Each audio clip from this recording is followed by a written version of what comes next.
The man in yellow didn't just pick a random disguise. Every detail about Sophia was chosen on purpose, and once you start pulling at it, the whole thing gets a lot more unsettling. Think about why a pastor's daughter specifically. A homeschooled girl from a sheltered religious background who acts a little off, a little awkward, a little too still in the eyes. Nobody in that town is going to read that as dangerous. They're going to chalk it up to her upbringing. And that assumption is exactly what he's counting on. If Sophia does something strange or socially off, there's already a built-in excuse. She's just sheltered. She's just different. It's the perfect cover. Not because it's flawless, but because it makes people look away instead of look closer. But the choice goes deeper than just convenience. Religion has been threaded through this show since the very beginning.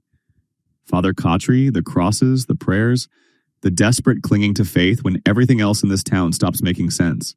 These people reach for belief when they have nothing else left. And now the man in yellow has positioned himself right inside that space.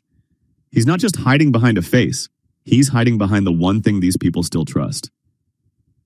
With the pastor dead, Sophia is the only devoutly religious figure left standing in the township. And that figure is him.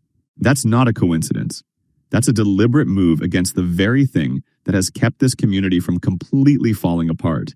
Hope, faith, and the belief that there is still something good and trustworthy in the world around them. And his endgame isn't just surveillance, it's division. The man in yellow doesn't need to kill everyone himself. He just needs to make these people stop trusting each other. Boyd is already counting bullets. Tabitha is keeping secrets from her own children. Jade is sitting on information that could reshape everything and telling absolutely no one. The fractures are already there. Sophia just has to make them worse, quietly, patiently, from the inside. What makes this even more layered is how the actress behind Sophia, Julia Doyle, described her approach to the character. She said she deliberately avoided playing a cliché version of evil. Instead, she wanted Sophia to feel like a real, lived-in person, not a caricature. And that's exactly what makes her dangerous. She doesn't read as a monster. She reads as a slightly unusual girl who just survived a traumatic car crash and wants to pray with the man keeping watch over her. That's the performance. That's the trap. There's also the Bible. When Tabitha used it to keep the metal from cutting into Sophia's throat during the crash, that image is hard to ignore.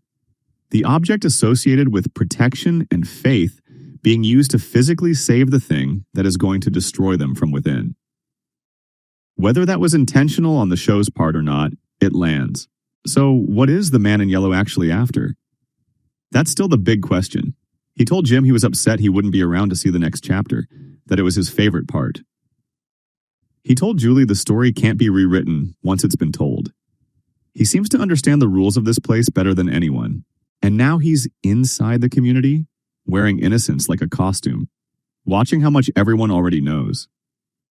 With Season 5 confirmed as the final season, the answers about who he really is, what he is, where he came from, and what he actually wants are coming. But right now, in this town, the most dangerous thing isn't the creatures in the dark. It's the ones sitting in the light, smiling and waiting for everything to fall apart on its own. Now I want to hear from you. Who do you think the man in yellow really is? Is he something ancient that's been running this loop for centuries, or is he something else entirely? Drop your theories in the comments. Some of you have been right before, and I want to see what you're picking up on that I'm missing. If you're enjoying the coverage, hit that like button and subscribe so you don't miss the next breakdown. Episode 2 drops this Sunday, and we'll be right back here after it airs.